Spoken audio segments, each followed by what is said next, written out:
이렇게 얘기하면 맥 빠지죠, 그죠? 제가 이렇게 여러분들도 나오시면 틀려도 좋아요. 당당하게 아셨죠? 네. 뭐든지 우리는 하나님 앞에 서 있어요. 그렇기 때문에 틀려도 좋아요. 네. 그러나 여러분들이 자신감이 없이 하게 되면 우리도 다 자신감이 없어지게 됩니다. 그러니까 여러분이 틀려도 좋고 뭐 실수해도 좋아요. 다 우리끼리인데 우리 식구인데 어때? 그죠? 그러니까 여러분들이 좀 더 당당하게, 그러나 준비는 좀 철저하게 하면서 하면 참 좋겠다 하는 생각을 가져봅니다.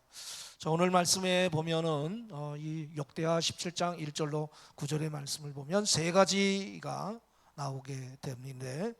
오늘 세 가지에 대해서 같이 말씀을 나누고자 합니다. 재벌은 이대를 가지 못한다, 그런 말이 있습니다. 리더십이 아무리 탁월해도 그것을 다음 세대까지 계속 이어간다라는 거 쉽지 않아요. 그래서 우리가 재벌들 보면은 삼성 하면 이건희, 이보다도 그 앞에 이병철, 또 현대 하면 누구죠? 네? 크게, 네? 정주영. 네. 마스크 쓰니까 답답하죠, 그죠?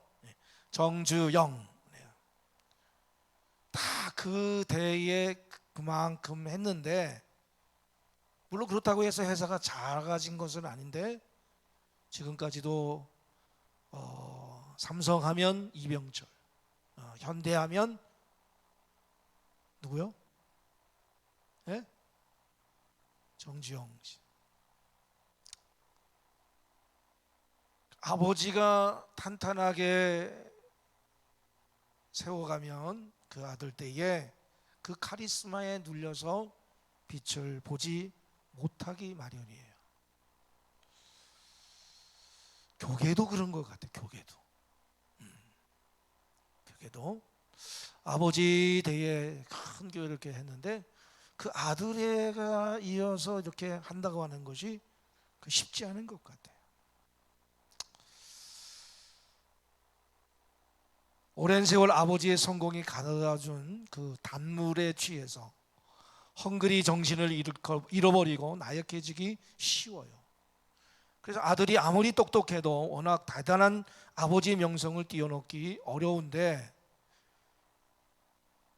그러니까 뛰어난 지도자 그 다음에 한다고 하는 것, 바톤을 이어받아서 한다고 하는 것은 쉽지 않습니다.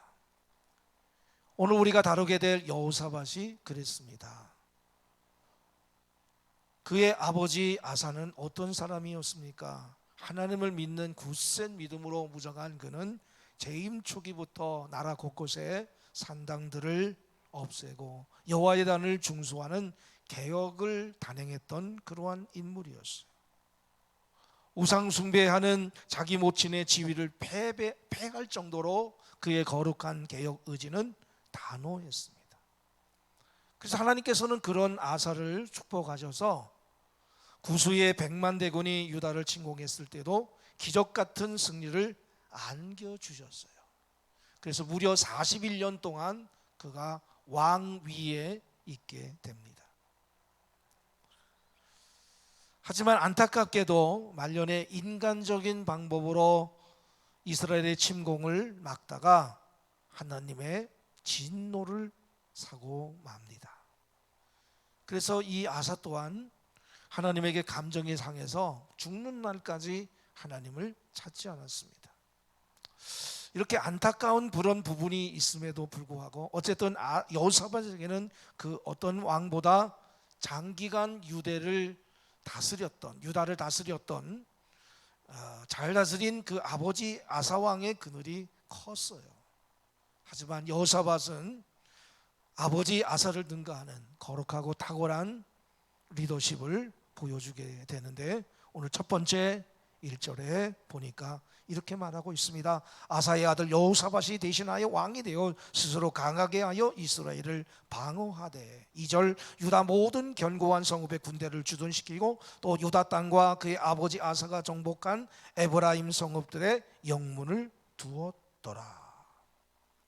붙인 아사가 병들어 죽기까지 3년 동안 나라를 다스리다가 마침내 아버지가 죽고 나서 단독 통치를 시작한 젊은 왕 여호사밧, 공동 통치 기간까지 합쳐서 25년 동안 그는 유다의 왕의 위에 머물게 됩니다.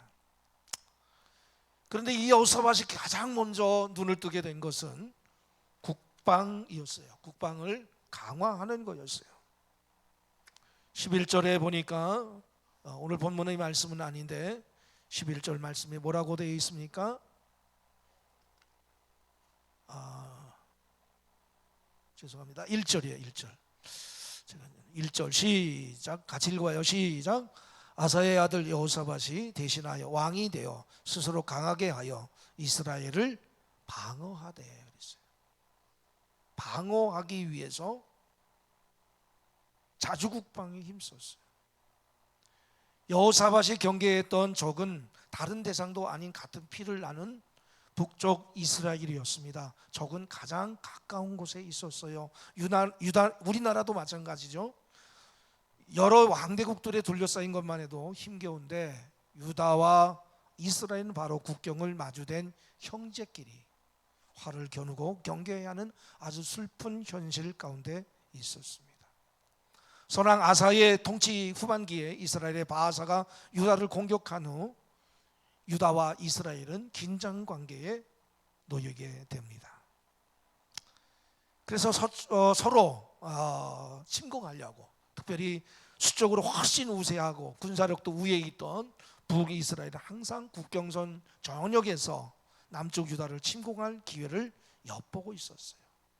특히 아사 왕이 죽고 나니까 이제 여호사밧이 그의 뒤를 이었는데, 그래서 이 여호사밧은 그래서 그의 아버지 아사가 죽자마자 이 방어하기 위해서 군사력을 강하게 집중시켰다라고 하는 것입니다.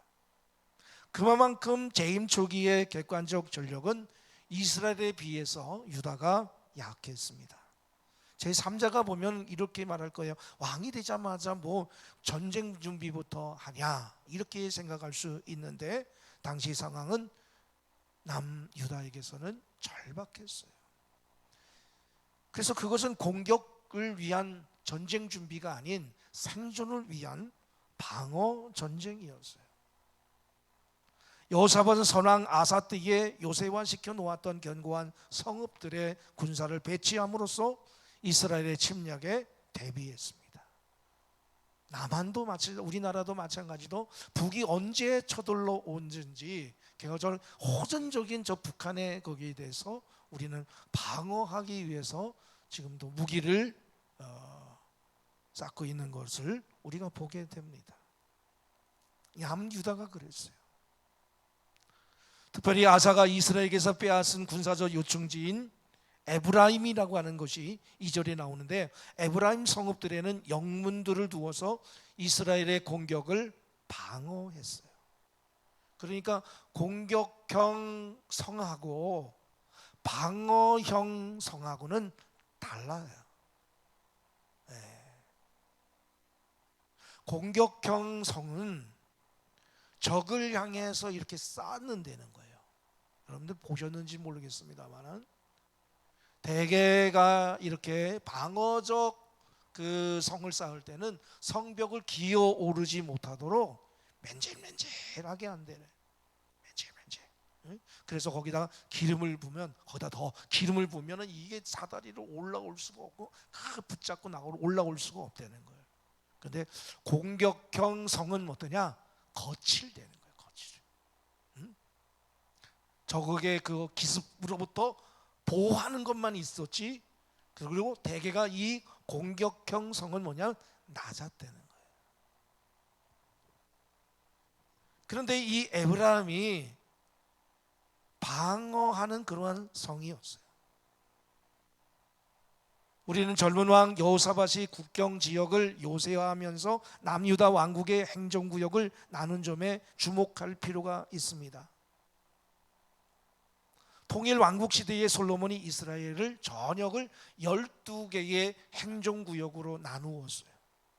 당시 솔로몬은 북이스라엘의 10지파를 중심으로, 그 당시는 통일 왕국이니까 이스라엘의 10개 지파를 중심으로 12개 행정구역을 편성했고, 수도 예루살렘을 거점으로 한 남유다 지역은 왕실 직속령으로 해놓았어요. 솔로몬이 행정구역들이 이렇게 나눠서 통치한 주 목적은 뭐냐? 북쪽에다가 10지파를 중심으로 12개의 행정구역을 편성한 목적은 뭐냐? 세금을 효율적으로 징수하기 위해서, 그래서 엄청난 왕실 재정을 감당하기 위해서, 확보하기 위해서 12개의 행정구역을 북이스라엘에 두었습니다. 그러나 이제 왕국이 이제 분열이 되었잖아요. 여로보암, 북에는 여로보암, 남쪽에는 르호보암. 여러분들 이 표 있죠? 표가 없으신 분은 제가 앉는 자리 여기에 이 표가 있습니다. 그래서 여러분들이 갖고 가서 이렇게 보시면 이 시대가 이렇구나라고 하는 것을 알 수 있습니다.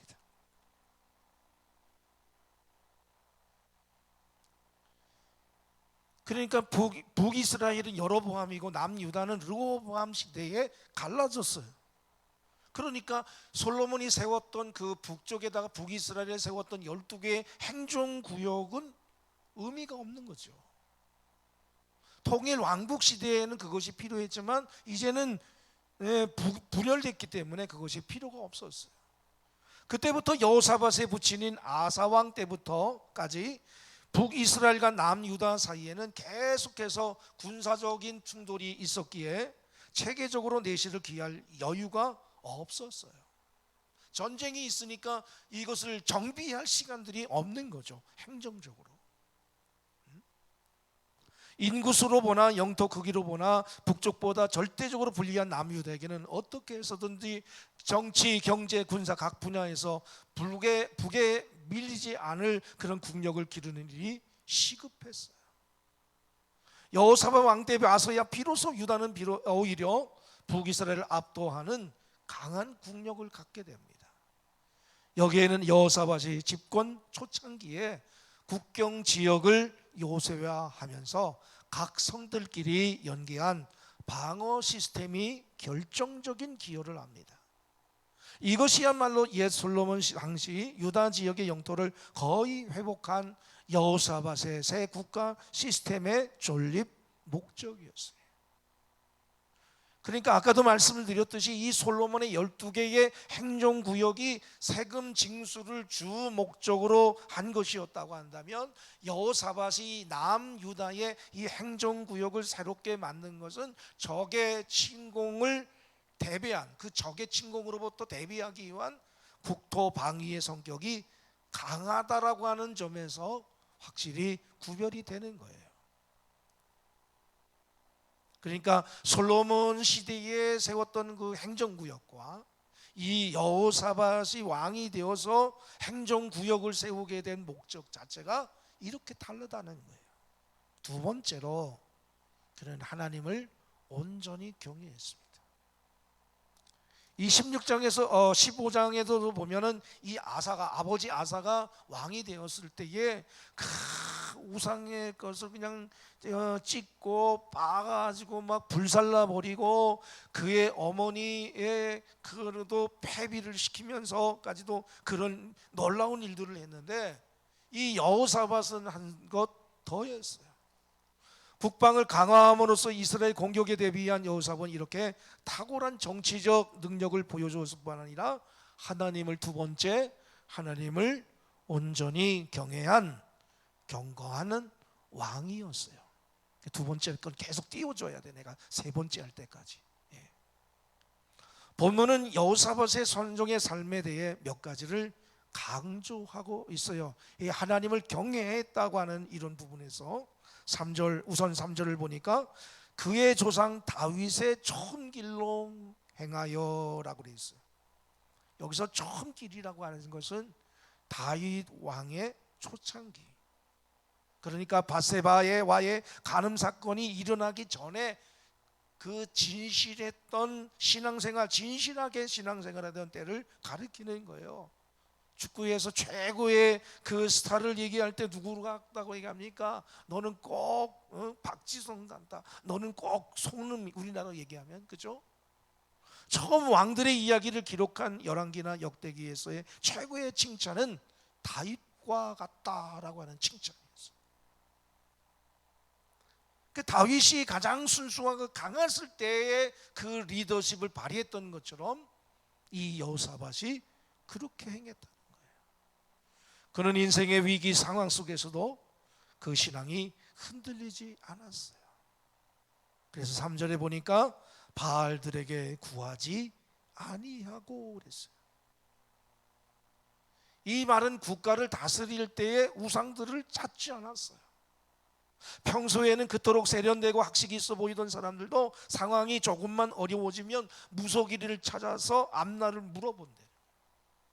교회 다니는 분들도 자녀들 시집장가 보낼 때는 궁합 따지고 사주팔자를 따집니다. 그 당시도 지도자의 자리는 여러 가지로 스트레스, 고민의 그런 자리였어요.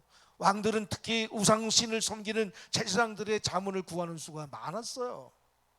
네? 그래서 우리가 이 앞서서도 그렇지만은 이 사울왕, 이스라엘의 초대 왕 사울왕도 그랬다고. 또 북이스라엘에 우리 조금 전에 다루었던 그 아합 왕도요, 우상에게 가서 거짓 선지자에게 그런 것을 물어보잖아요.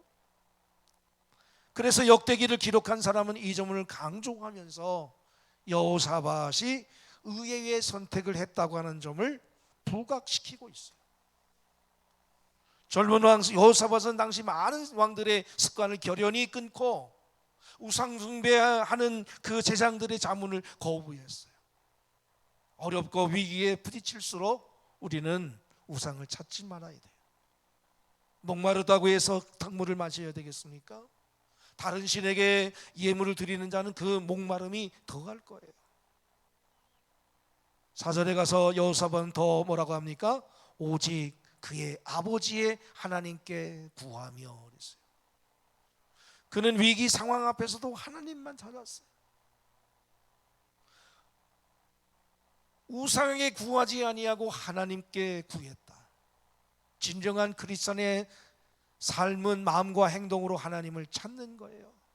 그분의 뜻이 무엇인지 깊이 묵상하는 거예요. 그분께 기도하면서 그분의 지혜를 구하는 거예요. 어려울 때 내가 누구를 구하느냐 하는 것이 내 인생의 운명을 결정해요. 어떤 분들은 신앙생활하면서 그래요. 큰일 나면 어때 돼요?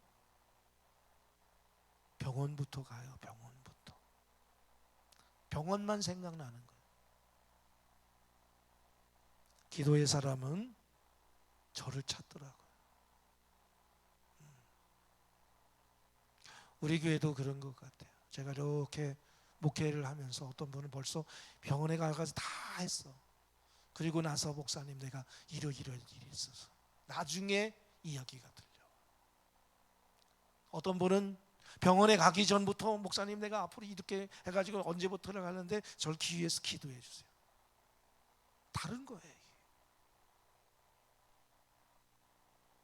비슷한 것 같지만 다른 거예요. 다른 거.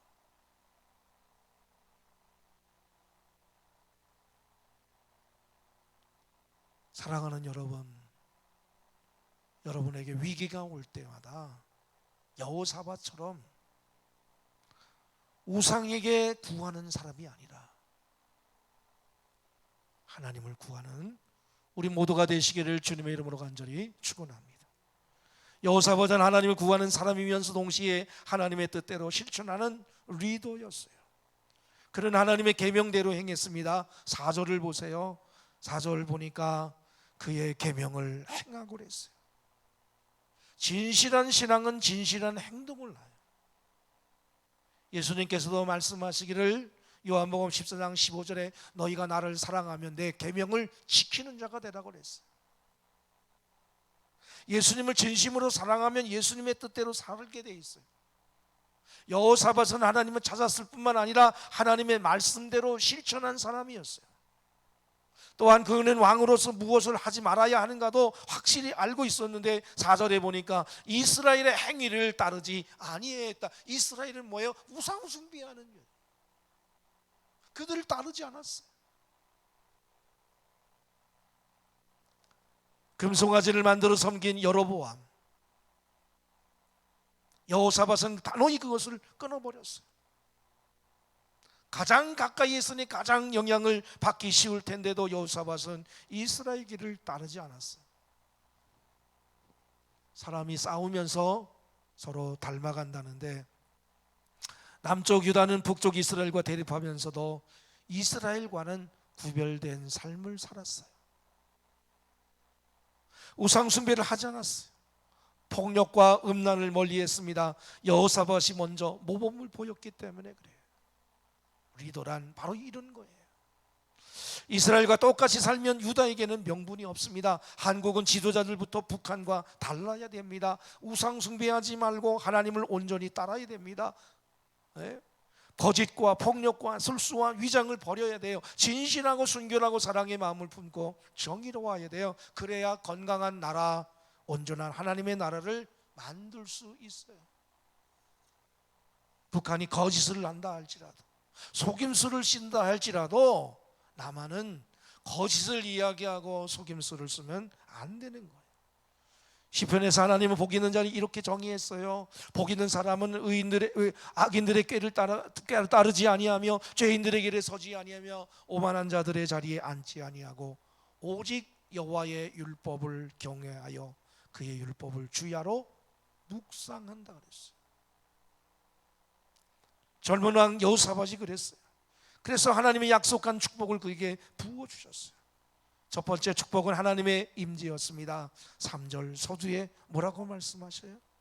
여호와께서 여호사밧과 함께 하셨으니. 임마누엘이 하나님의 임재의 축복이었어요. 그런데 여기서 나오는 문맥 구조로 볼 때에 그 다음 이어나온 내용들은 이러한 결과에 대한 원인이 되고 있어요.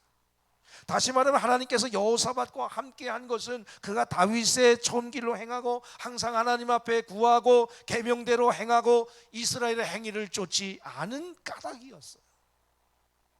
하나님이 함께 하시니 여호사밧의 통치는 그야말로 순탄대로였습니다. 5절 하나님께서는 그에게 뭐라고 말씀하셔요? 그러므로 여호와께서 나라를 그의 손에서 견고하게 하시매.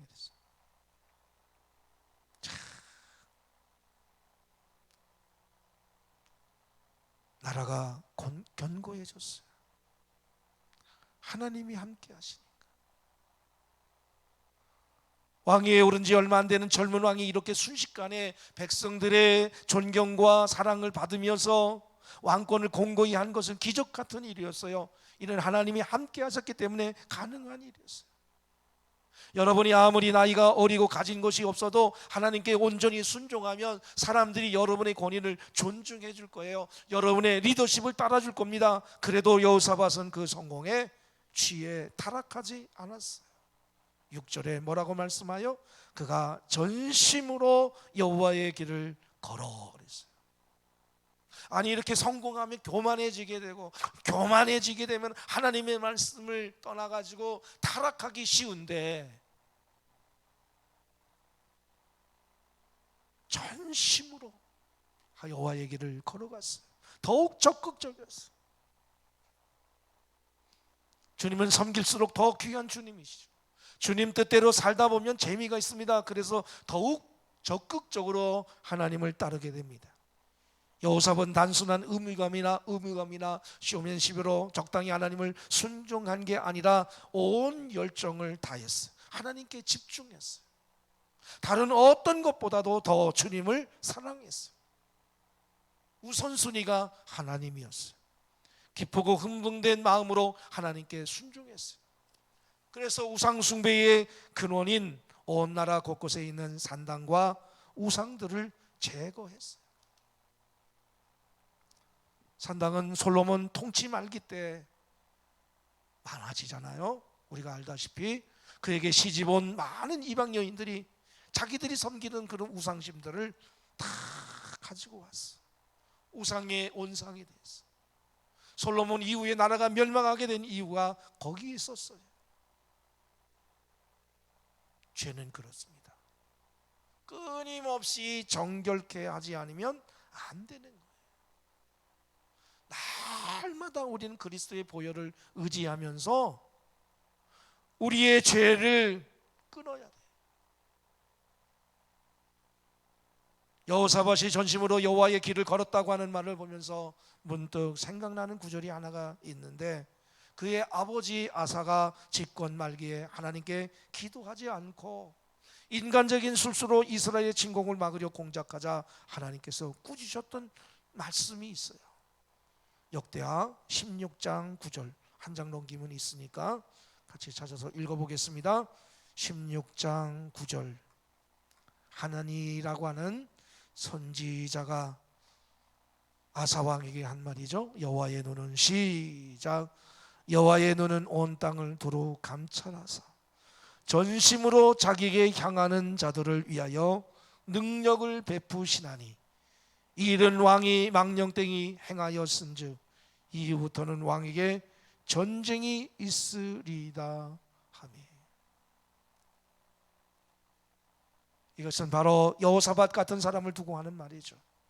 아버지 아사에게는 하나님의 질책으로 주어진 말이었지만 아들인 여호사밧에게는 오히려 축복의 시련으로 나타났어요. 전심으로 하나님을 찾는 여호사밧에게 하나님은 엄청난 능력을 부어주셨어요. 마지막 세 번째로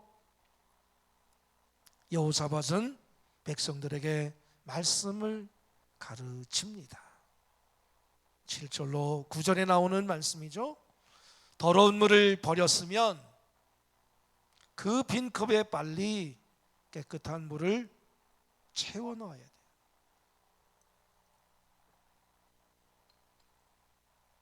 그렇지 않으면 빈 컵에 먼지가 들어와서 다시 더러워지는 거예요. 산단과 우상을 파괴하여 이스라엘 숭배의 근원을 제거한 여호사밧은 백성들에게 더 적극적으로 하나님 말씀을 가르치기로 결정을 합니다. 이때가 바로 그가 왕위에 오른 지 3년이 지나던 때였어요. 나라의 국방을 기본적으로 다지고 그 다음에 산당과 우상을 파괴하는데 그 정도 시간이 걸렸어요. 그것이 끝나자 여호사밧은 바로 백성들에게 하나님의 말씀을 가르치는 일에 집중했어요. 진정으로 나라를 바꾸는 것은 교육이라고 하는 사실을 알고 있었어요. 이를 위해 왕은 말씀을 가르칠 자들을 세우고 그들에게 각 성읍들을 돌면서 가르치도록 했습니다. 방백 5명의 이름이 나오죠. 레위인 그리고 9명의 이름이 나옵니다. 그리고 제사장 둘을 세워 모두 여호와의 율법을 가지고 성읍마다 다니며 가르치게 했던 것을 우리 9절에 나오는 거예요. 9절 같이 한번 읽어보겠습니다. 시작. 그들이 여호와의 율법책을 가지고 유다에서 가르치되 그 모든 유다 성읍들로 두루 다니며 백성들을 가르쳤더라. 방백들은 7절에 나오죠. 베나일, 오바댜, 스가랴, 느다넬, 미가야. 그리고 레위인 9, 8절에 나오죠. 그들과 함께 레위 사람 스마야, 느다냐, 스바디야, 아사헬, 스미라못, 여호나단, 아도니야, 도비야, 도바도디야, 도니야는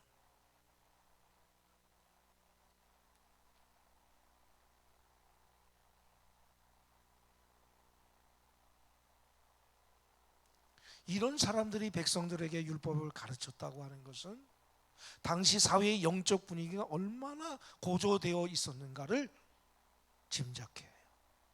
국가 경영 실무자들인 방백들, 이 방백들은 지방 장관이에요. 얘기하면, 우리나라 얘기하면 여기 강원도 도지사, 시장급, 그들이 율법을 가르쳤다고 하는 것에서 이들이 단순히 종교적 규례만을 가르친 것이 아니라 도덕과 생활교육을 동시에 실시했음을 알 수 있어요. 정말 이것은 역사상 그 어느 왕도 시도해보지 않은 개혁이었어요.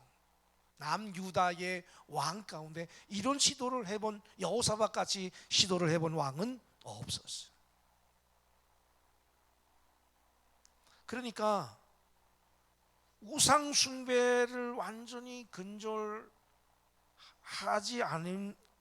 근절되지 않은, 왜 근절되지 않는가? 하나님의 말씀을 가르치지 않았기 때문이라는 거예요. 근본적인 개혁을 위해서 백성들의 의식을 바꾸지 않으면 안 되는 거죠. 오늘 우리가 그리스도로 거듭나지 않으면 우리의 근본적인 본질이 바뀌지 않는 것처럼 말이죠. 잠깐은 할 수 있어요. 책임감 때문에, 의무감 때문에 할 수 있지만 지속적으로 할 수는 없는 거예요. 그래서 하나님께서는 여호사밧은 이 백성들에게 말씀을 가르치기로 결정을 한 거예요. 본질이 바뀌어야 된다는 것을. 나라의 힘은 총칼에서 나오는 것이 아닙니다. 나라를 다스리는 진정한 힘은 교육에서 나와요. 남녀노소를 막론하고 백성들에게 바른 인생의 길, 국가의 길을 지속적으로 가르치고 실행하도록 이끌 때 나라가 진정으로 강해지는 거예요. 그래서 강대국일수록 교육 시스템이 뛰어납니다. 하나님은 광야 시절부터 모세에게, 그리고 그 뒤를 잇는 여호수아와 이스라엘의 모든 지도자들에게 하나님의 말씀을 끊임없이 가르칠 것을 명령하셨어요. 달려가면서도 읽을 수 있도록 말씀을 모두의 가슴에 새기라고 그랬어요. 말씀이 흐릿해지면 개인도 가정도 국가도 망하는 거예요. 우리가 주일에 말씀을 들었어도 그 말씀이 우리의 삶에 힘이 하게 되니까 우리가 하나님 앞에 예배 드리는 것이 연약해지는 거예요. 나가도 그만, 안 나가도 그만. 말씀은 우리의 생명과 같은 것인데, 말씀은 생명인데 우리가 생명을 포기하는 거죠.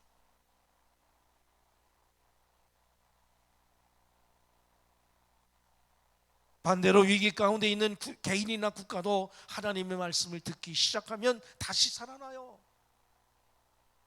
에스겔 37장에 보면 에스겔이 본 그 해골 골짜기의 마른 뼈들에게 말씀이 막 선포되어지는 순간 어떻게 됩니까? 마른 뼈들이 막 붙어 생기가 돋고 하나님의 영이 임하고, 그러니까 하나님의 군대가 되었다라고 말씀하죠. 디모데후서 4장 2절을 한번 같이 읽어보겠습니다. 너는 말씀을, 시작, 너는 말씀을 전파하라. 때를 얻든지 못 얻든지 항상 기뻐 힘쓰라. 범사에 오래 참과 가르침으로 경책하며 경계하며 권하라. 예수님이 살아계셨을 때도 예수님은 회당에 가서 하나님 말씀을 가르치시고 병든 자를 치유하시고 귀신을 쫓아내셨어요. 사도행전에도 보면 제자들이 다 모여서 하나님의 말씀을 가르쳤어요. 이 교육이라고 하는 것이 이렇게 중요합니다. 삼천리 방방 곳곳에서 하나님 말씀을 가르친다면 얼마나 좋을까요? 요즘 미션 스쿨을, 기독교 정신을 가지고 있는 그 학교에서 요즘은 성경을 가르치지 못하는 거 여러분 알고 계시죠?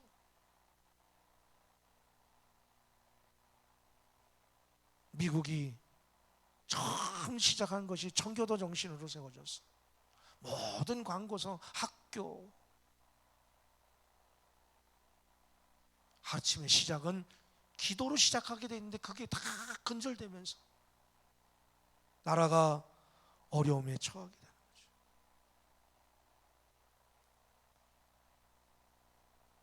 요즘은 영어 못하면 큰일 난다고들 해요.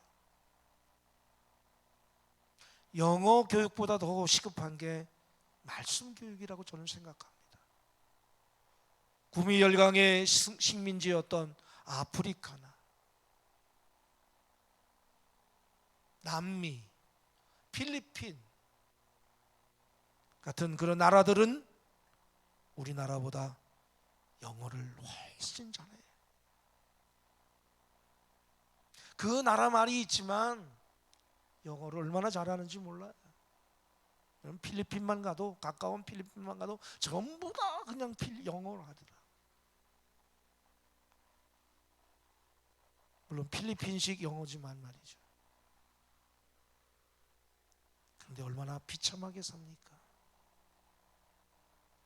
95%가 빈민촌에 살아요. 필리핀 다녀오신 분들 보셔요. 양철 조각으로 된 그 쪽방촌에 쫙 있는 걸 볼 수 있어요.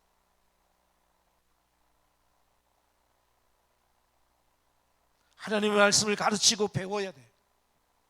모든 다음 세대 어린이와 젊은이들에게, 지도자들에게 하나님의 말씀을 전해야 돼. 여호사밧이 유다 곳곳에 사람들을 보내서 말씀을 가르쳤듯이 우리나라 전국 곳곳에도 그런 말씀의 부흥이 일어났으면 좋겠습니다.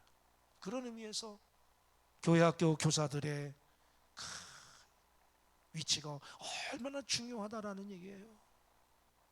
속회 인도자, 속장님들의 위치가 얼마나 소중하다는 거예요.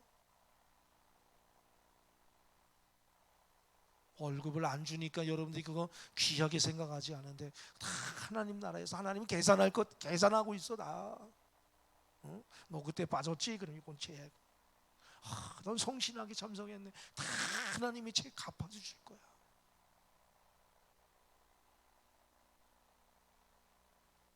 아까 우리 광 권사님이 5달란트 받은 자처럼 말이에요. 그렇죠? 5달란트 받은 2달란트 받은 자가 뭐예요? 자기가 맡은 거를 성실히 하는 거예요. 성실히. 1달란트 받은 자는 그걸 우습게 여기는 거예요. 평신도 때는 집사 됐으면 좋겠다. 집사 된 분들은 내가 권사만 되면 성실히 일할 것 같다. 근데 권사님 된도 성실히 안 하시더라고. 목회자도 그렇죠. 졸업하면 내가 부름받아 나서니면 어디든지 가오리다. 응? 그냥 눈물 콧물 흘리면서 막 신학교 입학하고 졸업하고 전도사가 돼서 말이야. 처음 파송받아가지고 처음 먹었던 마음이 잊어버려. 목사 안수 받을 때는 눈물을 흘리고 뭐 저는 목사 안수 받을 때 눈물은 안 나와. 아버지가 우리 집안에 그냥 목사가 그냥 수두룩 하니까 그렇게 눈물 나고 그런 건 없더라. 늘 그런 마음을 가져. 내가 처음 먹었던 마음, 그 마음을 내가 잃지 않게 해달라. 주님을 향한 첫사랑을 잃어버리지 않게 해달라. 그래서 저는 항상 첫사랑을 잃어버렸을 때의 증상들 여러분들에게 나눠준 적 있나요? 있어요? 없어요? 코팅해 갖고 다니. 코팅해야죠. 제 성경책에 한 장 꽂혀 있어. 영적인 첫사랑 해드렸어요? 안 해드렸어요? 없어요? 다음에 여러분들에게 설교를 한 번 하고 이걸 나눠드려야 돼. 설교를 안 했나 봐 제가 10가지. 그래서 저는 오늘도 제가 목양실에서 들여다보고 이런 목사가 되기를 원합니다. 우리의 삶은 얼마나 살겠습니까? 건강하게 사는 거 중요한 거잖아요. 그죠? 건강하게 주님의 복음을 위해서 쓰임 받아야 되잖아요. 이 여호사밧은 25년 동안 왕위에 있으면서 오늘 3가지 국방을 튼튼하게 했어. 2번째, 하나님을 온전히 경외했어. 3번째, 하나님의 말씀을 백성들에게 가르치는 삶을 살았어요. 오늘 우리의 삶은 어떤 삶을 낼까? 오늘 역대하 17장에 이렇게 기록되어 있지만 여러분의 삶은 어떻게 기록이 남을까? 기록이 어떻게 남을까?